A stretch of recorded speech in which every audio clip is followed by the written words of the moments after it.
مفتی طارق مسعود special. کل میں ایک ولاگ دیکھ رہا تھا, کوئی باہر ملک کا کوئی ولاگ بنایا انہوں نے, اچھے آدمی ہیں, تو تعریفوں کے پول باندھ دیے انہوں نے. سڑکیں دیکھو, کچرا نہیں ہے, یہ نہیں ہے, وہ نہیں ہے, اتنے اچھے اتنے اچھے اتنے اچھے اتنے اچھے اتنے اچھے. آدمی کہتا ہے یار, اور ہمارا یہ نقشہ کھینچا اتنے گندے اتنے گندے اتنے گندے اتنے گندے, ہم لوگ اتنے گندے. بھائی بس کرو یار, بس کرو یار. ایک دم کسی کے ظاہر کو دیکھ کر فوراً ایک اسٹیٹمنٹ قائم کر لینا, اتنے اچھے ہیں اکیلے سارے, اچھے بہت ہیں لیکن ہے کیا اتنے اچھے, تو آپس ریلیشن کیوں نہیں ہے ان کا آپس میں؟ یہ کون سا ریلیشن ہے؟ تمیز سے بات کر لی, تھینک یو کہہ دیا, اس کے علاوہ کوئی ریلیشن ہی نہیں ہے. ارے کمبختو, اس کو ریلیشن تھوڑی بولتے ہیں. پیدا کرو نا مخلوق کو, بچوں کو پیدا کرو, ان کو کھلاؤ. تمہاری جیب سے جانا چاہیے بچوں پہ خرچہ, پیدا کر نہیں رہے کہ ان کو کھلانا پڑے گا.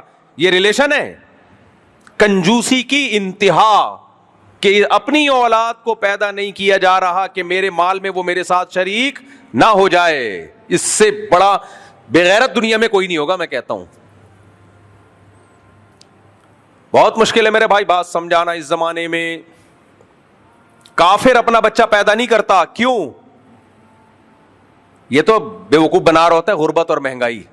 اصل میں وہ کہنا چاہ رہا ہوتا ہے کہ مجھے خرچ کرنا پڑے گا اور میں اپنی اولاد پہ خرچ کرنے کے لیے تیار نہیں ہوں, کیونکہ جیسے میرا جسم میری مرضی, میرا پیسہ میری مرضی.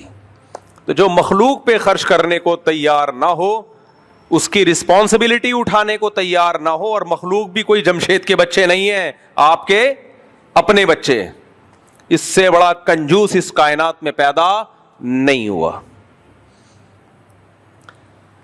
جو اپنی بیوی پہ خرچ کرنے کے لیے تیار نہ ہو, تو کیا اخلاق رہے گا یار؟ تھینک یو وینک یو بتا, وہ ولاگ بنا رہے ہیں کہ دیکھیں کتنے اچھے اخلاق سے بات کی. ٹھیک ہے, یہ سب چیزیں بہت اچھی ہیں, کتنا ایٹیٹیوڈ, کتنے زبردست, ٹھیک ہے, ایک حد تک صحیح ہے یہ سب. خدا کی قسم ہم پھر بھی ان سے اچھے ہیں. ہمارے ہاں لاہوریوں کی مثالیں دی جاتی ہیں. ہمارے ہاں یورپ کو کمپیئر کیا جاتا ہے لاہور سے, کیونکہ پاکستان میں اخلاق سب سے زیادہ کس کے مشہور, گالیاں کہاں کی زیادہ مشہور ہیں؟ لاہور کی. گالیوں میں کسی میں ڈپلوما کرنا ہونا, کیونکہ میں لاہوریوں کا بھی میں اس کو بیلنس کروں گا, ایسا نہیں ہے کہ میں کسی قوم کی برائی کروں. ہم کراچی کی پیداوار ہیں نا, یہ ہمیں گالی سننے کو نہیں ملتی تھی. جب ہم لاہور جاتے تھے نا, تو مذاق مذاق میں ایسی ایسی گالیاں, تو ہم حیران ہوتے تھے یہ کہ, پہلے تو میں گھبرا جاتا تھا, پھر پتہ چلا کہ یہ تو محبت میں ہے, ایسا ہے. اب آپ بتاؤ, کسی لاہوری کو آپ کمپیئر کرو باہر کے کسی گورے سے, تو اول نظر میں اخلاقیات میں کس کا پلڑا بھاری ہوگا؟ گورے کا. خدا کی قسم وہ گالیاں دے کے پھر بھی اچھے ہیں. میں نے لاہوریوں کو اپنے ماں باپ کی خدمت کرتے ہوئے دیکھا ہے, بوڑھوں کی خدمت کرتے ہوئے. وہ اپنے بھائی کے لیے بھی لڑے گا, اپنے باپ کے لیے بھی لڑے گا. صحیح لڑے غلط لڑے الگ ٹاپک ہے یہ, بعض دفعہ غلط بھی لڑ رہے ہوتے ہیں, صحیح بھی لڑ رہے ہوتے ہیں, بعض غلط بھی لڑ رہے. رشتے کا پاس تو ہے نا, پاس تو ہے نا رشتے کا. وہ کھلائے گا اپنے بیوی بچوں کو ساری زندگی, مقروض ہو جائے گا, قرضے لے لے کے کھلائے گا. یہ ظرف مغربی دنیا کا نہیں ہے. تو ہمارا لاہوری گالی دے کے بھی ان سے اچھا ہے. نہ دیں گالیاں, میں کوئی تعریف نہیں کر رہا کہ اور شروع ہو جائیں, لیکن کمپیئر جب کیا کرو نا میرے بھائی کسی کو بھی, اوور آل دیکھو. ڈاکٹر جو ہیلتھ کے ماہر ہوتے ہیں ان کو پتا ہوتا ہے ہیلتھ کی ڈیفینیشن کیا ہے. میں اور آپ دیکھیں گے کہ کوئی بڑا لمبا چوڑا خوب جان بن بنی بھی, ہم فوراً کہہ دیں گے ہیلدی ہے. کیا خیال ہے؟ فوراً کیا کہہ دیں گے؟ ہیلدی. ڈاکٹر نہیں کہے گا, ڈاکٹر کہے گا بھائی پہلے ٹیسٹ کرواؤ, بلڈ پریشر کیسا چل رہا ہے, شوگر لیول کیا چل رہا ہے, اور ایسا تو نہیں جتنا فیٹ ضرورت ہونا چاہیے اتنا بھی نہیں ہے, کچھ فیٹ بھی تو باڈی میں رہنا ضروری ہے نا, تو سارا ہی ختم اڑا دیا اس نے. تو ڈاکٹر ٹیسٹ کر کے بتائے گا میرے بھائی یہ دیکھنے میں ہیلدی ہے, حقیقت میں اس کے انتقال میں صرف 1 مہینہ باقی ہے. میرے بھائی وہ جو کلچر ہے نا اس کے انتقال میں ایک ہفتہ باقی ہے. ایک ہفتہ دنیا کے لحاظ سے ایک ہفتہ جو قوموں کے تباہ ہونے کے لیے ایک ہفتہ ہوتا ہے. وہ قومیں سمٹ کے ویسے ہی ختم ہو رہی ہیں. پلڑا ہمارا بھاری ہے. سمجھ میں آ رہی ہے بات؟ پلڑا ہمارا ہے. وہ تو قومیں خود اپنے آپ کو کھا گئی ہیں. وہ قومیں ختم, بچا ہی کچھ نہیں. نہ بیوی نہ بچے, گرل فرینڈ گدے گھوڑے. گرل فرینڈ اور بوائے فرینڈ کی مثال گدے گھوڑوں کی ہوتی ہے. جس سوسائٹی میں گدے گھوڑوں کا نظام آ جائے اس سوسائٹی کی ویسے ہی وہ اس کا سب کچھ تباہ ہو گیا, ختم. اور یہ سب کچھ ہمارے ہاتھ, یہ جتنی ٹیکنالوجی ہے نا ان کی, یہ ساری ہمارے ہاتھ میں آنے والی ہے. سمجھ میں آ رہی ہے بات کہ نہیں آ رہی؟ اور یہ میرا بیان 60-70 سال کے بعد چلا دینا, ہم جب قبر میں ہوں گے. جو اس وقت زندہ لوگ ہوں نا وہ اس وقت پتہ نہیں کون سی زبان ہوگی, چلا دینا اسی زبان میں. تو سارا سیٹ اپ ہمارا ہوتا جا رہا ہے, ان کا تو ختم ہو رہا ہے سب کچھ, کیونکہ گرل فرینڈ بوائے فرینڈ پہ آ گئے نا. تو کیا بچا؟ اخلاق رہ گئے کیا؟ ٹھش پش رہ گئے اخلاق. انسانوں کا ریلیشن تو قربانیاں دینے سے بنتا ہے. انسانوں سے ہر چیز پروفیشنل ہے, ہر چیز. تو اس لیے زیادہ تعریفیں مت کیا کرو, اتنی کیا کرو جتنا افورڈ کر سکو. اور جن کو پھر بھی زیادہ اچھے لگتے ہیں وہ رہ کے دیکھ لیں وہاں پہ, اور وہی والا ماحول اپنے بیوی بچوں کو دیں. یہ 2 نمبریاں کر رہے ہوتے ہیں. ان ملکوں میں جاتے ہیں پورے ویسے نہیں بنتے, ان کو پتہ ہے پورے ویسے بنے, بیوی بھی مارکیٹ سے شارٹ, بچے بھی مارکیٹ سے شارٹ. تو کیوں نہیں اس کے کلچر کو پورا فالو کر رہے بھائی؟ اس لیے نہیں کر رہے, ان کو پتا ہے ایک بہت بڑا فالٹ ہے ان کی بھی. سڑکیں وڑکیں دیکھنی ہے ہم نے, گٹر کے ڈھکن شکن چیک کرنے بہترین, اور تھینک یو کی جو یہ تھوڑے سے اخلاق سیکھ لو, اس سے آگے ان کو فری کرانے کی ضرورت بولو نہیں. اس سے آگے گئے اور جو جا رہے ہیں وہ بیڑا غرق ہو رہا ہے ان کا. تو خیر, اور یہ جو وہاں کی زندگی ہے, پارک بھرے ہوئے ہیں, جاگنگ کر رہے ہیں لوگ, لائف میں آپ کو خوشیاں نظر آ رہی ہیں, صحیح ہے نا؟ یعنی لوگ ہر ماشاء اللہ ٹھیش پیش. یہ ضروری چیزیں ہیں میں مانتا ہوں, لیکن یہ اس لیے ہیں کہ اگر وہ لوگ یہ بھی نہ کریں نا تو سارے ہی ڈپریشن سے مر جائیں. ہمارا بڈھا ٹینشن دیتا ہے, 90 سال کا بوڑھا ہوگا, پوتے نواسوں کو ٹینشن دے کے مار دے گا. ٹینشن لیتا بولو, بہو پہ الگ روپ جمایا ہوا ہے, بچوں کو الگ ڈانٹ ڈپٹ کے پریشان کیا ہوا ہے, پھر بھی بچے آداب میں مرے جا رہے ہیں. اس کو پارک میں جاگنگ کی ضرورت ہی نہیں, کرنی چاہیے پھر بھی ان کو واکنگ کرنی چاہیے. میں چاہیے کے خلاف نہیں ہوں, یہ تو صحت کے لیے ضروری ہے سب چیزیں, لیکن وہ گھر میں بھی سکون میں ہے. یہ جو اتنا یہ لوگ ہنس رہے ہوتے ہیں, انٹرٹینمنٹ کر رہے ہوتے ہیں, ان کی زندگی سے یہ انٹرٹینمنٹ نکل گئی نا چند دنوں کے لیے, یہ سارے خودکشی کر کے مریں گے. ہماری زندگی میں کوئی انٹرٹینمنٹ ہے نہ, پارک ہیں. کئی بار پارک گیا ہوں جاگنگ کے لیے, بند. کوئی ریپیئرنگ شروع ہو جائے تو 6 سال لگ جاتے ہیں. پارک جی خراب ہو گیا تھا تو اب ریپیئر کرنا ہے, تو کر لو یار جلدی سے. 6 مہینے 7 مہینے ریپیئرنگ میں. پھر پارکوں کے اندر کا ماحول آپ دیکھ لو کیسا ہے.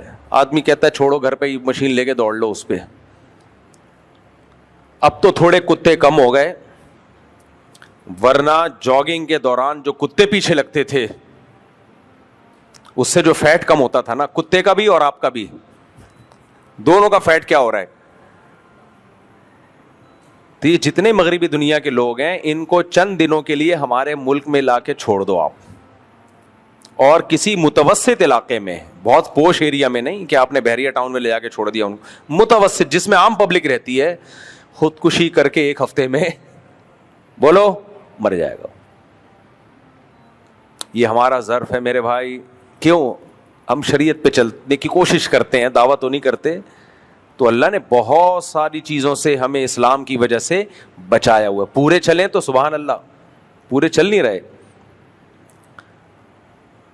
تو یہ تو ان کو چاہیے, ان کی لائف میں تنہائیاں ہیں, تنہائیاں کھا رہی ہیں, ریلیشن ختم. سوئٹزرلینڈ میں ہم تھے تو ہم 3-4 دوست گاڑی میں جا رہے ہیں تو میں نے کوئی ایک گاڑی نہیں دیکھی جس میں 2 بندے بیٹھے ہوئے ہوں.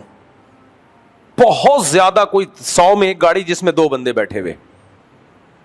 ایک صاحب نے بتایا کہ یہاں ایسے بھی گورے میرے دوست ہیں جنہوں نے 10 سال سے گاڑی خریدی ہوئی ہے اور کہتے ہیں پچھلی سیٹ پہ ابھی تک کوئی بھی نہیں بیٹھا ہے. نہیں آئی سمجھ میں میرا خیال ہے. کیوں نہیں بیٹھا بھائی؟ کوئی ہے ہی نہیں زندگی میں, کوئی بولو ہے ہی. کوئی ایک فرینڈ ہوگا یا کوئی گرل فرینڈ کا سیٹ اپ بھی ختم ہے اب وہاں پہ. گرل فرینڈ کے بھی تو تھوڑا بہت حرام ریلیشن ہوتا ہے لیکن ہوتا تو ہے نا, وہ بھی آہستہ آہستہ. کیا ہے گرل فرینڈ کا بھی ایسا ہے کہ وہ پتہ ہی نہیں, اس کی بھی ہوگی, ہو سکتا ہے اس کی بھی گرل فرینڈ ہو سکتا ہے اس کا بھی بوائے فرینڈ ہو, پتہ ہی نہیں یار کیا چل رہا ہے مارکیٹ میں. دھوکے, کوئی کسی پہ اعتماد نہیں. 50 55 60 سال کے بعد جا کے وہ سوچ رہے ہوتے ہیں کہ چلو یار اب. تو اس لیے زیادہ متاثر ہونے کی ضرورت نہیں ہے. رنگ رلیوں پہ زمانے کی نہ جانا اے دل, یہ خزاں ہے جو بانداز بہار آئی ہے. تو میں وہ مسل کی مثال دے رہا تھا نا عصبہ کی, تو میں وہ مثال دے رہا تھا کہ ہمارے ٹیچر جب ہمیں پڑھایا کرتے تھے تو ایک دفعہ سینٹینس ایک دفعہ ریپیٹ کر لیا زیادہ سے زیادہ بس. اب ہمیں نہیں پتہ چل رہا یار استاد جی نے بولا ذوی الفروز کی 2 قسمیں ہیں, عصبہ ورثہ کی 2 قسمیں, عصبہ اور ذوی الفروز. ذوی الفروز ان کو کہتے ہیں جن کے حصص متعین ہو, اور عصبہ انہیں کہتے ہیں کہ جن کے حصص متعین نہ ہو. یعنی جن ذوی الفروز کو حصے دینے کے بعد جو بچے تو جن رشتہ داروں کو ملتا ہے ان کو عصبہ کہا جاتا ہے. بس جی ختم. اب ہم بیٹھے بھائی وہ چلے گا, کیا ہو گیا, کیا بولا تھا, لیکن اب پتہ ہے کہ دوبارہ ریپیٹ نہیں ہوگا. تو وہ ہم ایسا دماغ لگا کے بیٹھتے تھے کہ جو الفاظ نکل رہے ہیں اس کو پورا کیچ کیا جائے. دماغ پورا حاضر ہوتا تھا. لکھنے کی اجازت نہیں تھی کہ بیٹھ کے لکھو اس کو. اس سے ازبر اتنی زیادہ ہمیں ہو گئی, کیونکہ ایک طالب علم نے جو زیادہ ذہین ہے, جس کا دماغ زیادہ حاضر تھا, اس نے پورے الفاظ, کسی نے آدھے ہو کے, پھر ہم بیٹھ کے اس کو ریپیٹ کرتے تھے, تکرار کرتے تھے, اور ہمیں وہ سینٹینس اچھی طرح سے یاد ہو جاتا تھا. ہمیں پتا تھا کہ یہ دوبارہ سننے کو نہیں ملے گا بھائی, دوبارہ نہیں ملے گا یہ. تو سارے لیکچر 50 60 70 لیکچر ایسے ہی ہوئے ہیں. ایک اور استاذ ہمیں پڑھاتے تھے بڑا زبردست, جب ہم تخصص فی الفقہ, فقہ میں تخصص یعنی افتاء کر رہے تھے. یہ میں اس لیے بھی تھوڑا مثالیں دے رہا ہوں تاکہ جو ٹیچر ہے ان کو بھی پتا چلے یہ بھی ایک میتھڈ آف ٹیچنگ یہ بھی ہوتا ہے. وہ ہمیں کتاب پڑھاتے, علامہ ابن عابدین رحمہ اللہ تعالیٰ کی مشہور کتاب ہے نا, جو مفتیوں کے لیے انہوں نے لکھی ہے. وہ کیا کرتے, فجر کے بعد ہمارا سبق ہوتا, ایک طالب سے کہتے کہ پڑھو, تو وہ عربی میں تھی, وہ عربی میں پڑھتا رہتا, جہاں تک تھک جاتا دوسرے سے کہتے اب تم پڑھو. دوسرا پڑھتا جہاں اسٹاپ ہوتا, چلو بھائی سبق ختم, شاباش, پتلی گلی سے نکلو. تو یہ کیا ہو گیا بھائی؟ جب پہلے دن ہوا میں نے کہا واٹس گوئنگ آن, یہ کیا ہو رہا ہے بھائی؟ تو انہوں نے کہا بس ہو گیا نا سبق. نے کہا یہ کیا کیسے ہو گیا؟ انہوں نے کہا لکھا ہوا ہے نا. یہ جنہوں نے علامہ ابن عابدین نے یہ کتاب لکھی ہے تو اس لیے تو لکھی ہے تاکہ تمہیں سمجھ میں آئے. تو رات کو بیٹھ کو اس کو خود سمجھو, سمجھ میں آ رہی ہے بات, اور میری نگرانی میں اس کو پڑھ لو, بس ختم. اس کا فائدہ یہ ہوا کہ ہمیں پتا ہے کہ اب اس کتاب کو خود سمجھنا ہے, ٹیچر پہ ڈیپینڈ نہیں. آ رہی سمجھ میں؟ بول لو میرے بھائی, ٹیچر پہ ڈیپینڈ نہیں کرنا ہے. اس کا فائدہ یہ ہوتا ہے کہ کتاب سمجھنے کی صلاحیت پیدا ہونا شروع. ہمیں جس طرح سے جامعۃ الرشید نے پڑھایا ہے ان کا احسان ہمارے اوپر ہے. اس وقت ہم بہت تھوڑے طلبہ تھے, 8-10 طلبہ تھے. اس کا فائدہ یہ ہوا کہ ہم پڑھتے ہی ٹیچر بن گئے, کیونکہ کتاب کو مفتی رشید احمد صاحب رحمہ اللہ تعالیٰ کا کہنا یہ تھا کہ کتاب ٹیچر پڑھائے گا ہی نہیں. ٹیچر کا کام ہے یہ نگرانی کرنا کہ طلبہ کتاب پڑھ رہے ہیں کہ نہیں پڑھ رہے, بس ختم. نہیں آ رہی میرا خیال ہے بات سمجھ میں؟ یعنی آپ نے کتاب جیسے پڑھنی ہے، جیسے حسامی ہماری اصول فقہ کی کتاب ہے، بہت ہی مشکل کتاب ہے جو درس نظامی کے طلباء جانتے ہیں. وہ ہم نے کیسے پڑھی ہے؟ ہمارے استاذ مفتی حبیب اللہ صاحب، اللہ ان کی عمر میں برکت دے، بڑے خاندانی استاذ ہیں، ابھی وہاں اٹک میں ہوتے ہیں. تو بہت ذی استعداد تھے، یہ نہیں کہ ان کو کتاب نہیں آتی تھی، ان کو کتاب بہت ہی اچھی طریقے سے آتی تھی. ظاہر ہے بہت ذی استعداد تھے، تبھی تو ان کو دی گئی نا کتاب. کیسے پڑھائی ہمیں؟ رات کو ہمیں بتا دیا کہ بھئی آپ نے یہاں سے یہاں تک کل پڑھنا نہیں ہے، پڑھانا ہے. صحیح ہے نا؟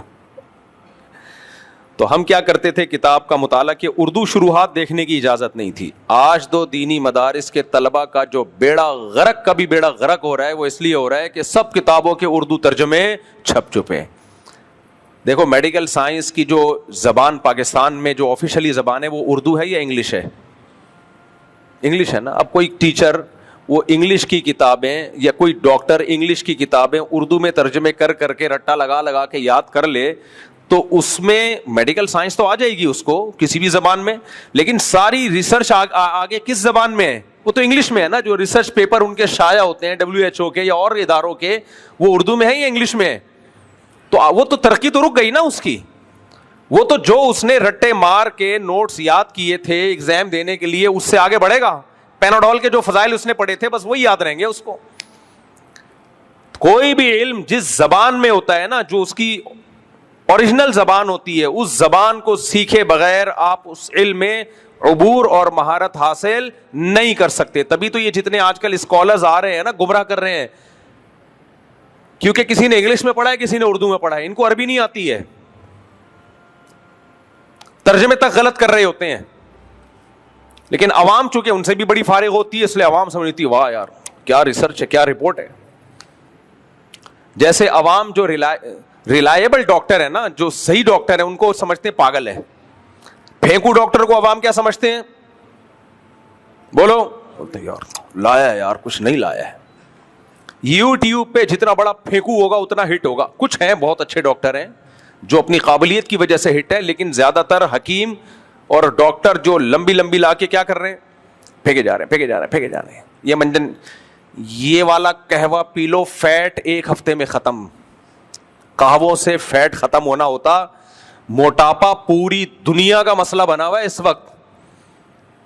سمجھ آ رہی ہے بات؟ یہ قہووں سے ختم ہونا ہوتا ہے نا، سارے ہینڈسم سلم اسمارٹ گھوم رہے ہوتے. یہ والا قہوہ پی لو تو اس سے یہ ہو جائے گا، یہ والا ایک لہسن کھا لو تو کولیسٹرول ہمیشہ کے لیے. ایسا نہیں ہوتا میرے بھائی. یہ جو دل کی رگیں جمتی ہیں نا، دل کی رگیں، ایک ڈاکٹر سے ہماری بات چیت ہوئی، ہم نے کہا ڈاکٹر صاحب یہ جو دل کے اٹیک ہوتے ہیں اور یہ جو دل میں وہ کیلشیم جم جاتا ہے نا رگوں میں، تو بلڈ صحیح طرح سرکولیٹ نہیں کرتا، تو لہسن کھا کے وہ ختم. اس نے کہا میرے بھائی اس پہ تیزاب کے قطرے بھی ٹپکاؤ گے وہ نہیں ہے، اس سیمنٹ سے بھی زیادہ سخت ہوتا ہے. لہسن کھا لیا کریں، فائدہ مند چیز ہے، لیکن ایسا نہیں ہے کہ آپ کو وہ بیماری ہو گئی اور لہسن کھا کے وہ دل کی بلاکیج ختم. خیر یہ ڈاکٹروں کا ٹاپک ہے، میں چھیڑتا نہیں ہوں، لیکن میں بتا رہا ہوں کہ جتنا بڑا پھینکو ہوگا پبلک میں اتنا، بولو نا، اتنا ہٹ ہوگا. جو صحیح ڈاکٹر ہوتے ہیں وہ چلتے ہی نہیں ہیں. بہت کم ہیں جو یوٹیوب پہ چل بھی رہے ہیں لیکن صحیح بھی ہیں وہ تو. اور میں جانتا بھی ہوں ان کو، لیکن آپ کو بتاؤں گا نہیں میں. خیر تو بات کیا چل رہی تھی؟ جو بھی علم ہوتا ہے نا اس کی اوریجنل زبان میں ہوتا ہے تو پھر اس میں عبور حاصل ہوتا ہے. تو ہم کیا کرتے تھے، ہمیں جامعۃ الرشید میں یہ اصول بنایا ہوا تھا. اب ہمارے استاذ ہمیں حسامی پڑھاتے تھے نا، اصول فقہ کی کتاب ہے. اصول فقہ بہت مشکل فن ہے. اصول فقہ ہے کیا؟ اصول فقہ کا مطلب ہوتا ہے، یہ میں اس لیے بتا رہا ہوں تاکہ عوام کو پتہ چلے کہ دین کا علم جب تک یہ چیزیں حاصل نہیں ہوں گی وہ اس وقت تک عالم نہیں بن سکتے. یہ جو آج کل ہمارے اہل حدیث بھائیوں نے کہا ہے نا قرآن حدیث میں مسئلہ آتا ہے جی، قرآن حدیث سے ہم نے بیان کیا جی. ابے قرآن و حدیث سے مسئلہ تو قرآن حدیث میں ہی ہوتا ہے، تورات انجیل میں نہیں ہوتا. لیکن قرآن اور حدیث سے مسائل کے استنباط کے کچھ اصول اور ضابطے ہیں، ان اصول اور ضابطوں کو اصول فقہ کہا جاتا ہے. فقہ یعنی جو مسائل کا باب ہے نا قرآن و سنت میں، وہ کیسے نکالا جاتا ہے، عبارت النص کیا ہے، دلالت النص کیا ہے، اشارت النص کیا ہے، اقتضاء النص کیا ہے، حدیث صحیح متواتر کے خلاف ہوگی تو اس کا کیا حکم ہے؟ اگر کوئی حدیث صحیح ہے لیکن عموم بلوا تھا اس زمانے میں تو سوال پیدا ہوتا ہے یہ اتنا عام مسئلہ تھا، اس کو بیان کرنے والا صرف ایک راوی کیوں ہے؟ بہت ساری چیزیں اس میں. راوی اگر حدیث کی خود مخالفت کر رہا ہو، ایک صحابی نے حدیث بیان کی لیکن صحابی کا فتویٰ اس حدیث کے خلاف ہے تو کیا حکم ہے؟ یہ سارے فقہ کے اصول ہیں جو حنفیوں کے بھی ہیں، شوافے کے بھی ہیں، امام مالک کے بھی ہیں، امام احمد بن حنبل کے بھی ہیں. ان میں بہت سارے اصول سیم ہیں، کچھ اصولوں میں اختلاف بھی ہے. یہ اصول پڑھے جاتے ہیں، ان کو کیا کہا جاتا ہے؟ اصول فقہ. ہمارے اہل حدیث بھائیوں کے ایسا کوئی سیٹ اپ نہیں ہے، تبھی ہر شخص کا الگ ہی قرآن و سنت ہے. ان سے پوچھو وہ قرآن حدیث کے مطابق کچھ اور بتا رہا ہوگا، ان سے پوچھو. مجھے وہ کسی نے کل واقعہ سنایا بڑا دلچسپ کہ کوئی اہل حدیث عالم تھے یا سلفی عالم تھے سعودیہ کے، تو علامہ یوسف بنوری رحمۃ اللہ علیہ جو ہے نا، بنوری ٹاؤن کے بانی، بہت بڑے عالم گزرے ہیں. ان کا عرب علماء سے بھی بڑا لنک تھا. تو عرب کے کوئی سلفی عالم تھے، انہوں نے ان پہ طنز کیا کہ تم حنفی لوگ جو ہے حدیثوں میں تعویلیں بہت کرتے ہو، ایز اٹ از حدیث کو نہیں لے لیتے. کہتے ہو نہیں ایکچولی حدیث کا یہ مطلب ہے تو حدیث کا یہ نہیں، تو یہ تعویلات اتنی کیوں کرتے ہو؟ جیسے حدیث آ رہی ہے ویسی لے لو بس. تو انہوں نے کہا شکر کرو ہم جیسے حدیث آتی ہے ویسے نہیں لیتے، کیونکہ جو عالم اعتراض کر رہے تھے وہ نابینا تھے. انہوں نے کہا اگر ہم ایسے ہی قرآن و سنت لے لیا کریں نا بغیر کسی تعویل کے، تو قرآن میں آتا ہے من کان فی ہذہ اعمی فہو فی الآخرۃ اعمی، جو دنیا میں اندھا ہوگا آخرت میں بھی اندھا ہوگا. کیا خیال ہے؟ اب ایسے ہی لیا جا سکتا ہے اس آیت کو؟ اب اس آیت کو ایسے ہی لیا جا سکتا ہے؟ قرآن کہنا ہے من کان فی ہذہ اعمی، جو اس دنیا میں اندھا ہے، فہو فی الآخرۃ اعمی، آخرت میں بھی کیا ہوگا؟ اندھا ہوگا. تو وہ ہنسنے لگے. خیر ظاہر ہے تعویل کی جائے گی کہ یہاں اندھے سے مراد جو دلائل سے اندھا ہو. کیوں بھائی؟ اللہ بلا وجہ نابینا لوگوں کو تھوڑی آخرت میں اندھا اٹھائے گا. ایک تو دنیا میں بھی آزمائش، آخرت میں بھی آزمائش.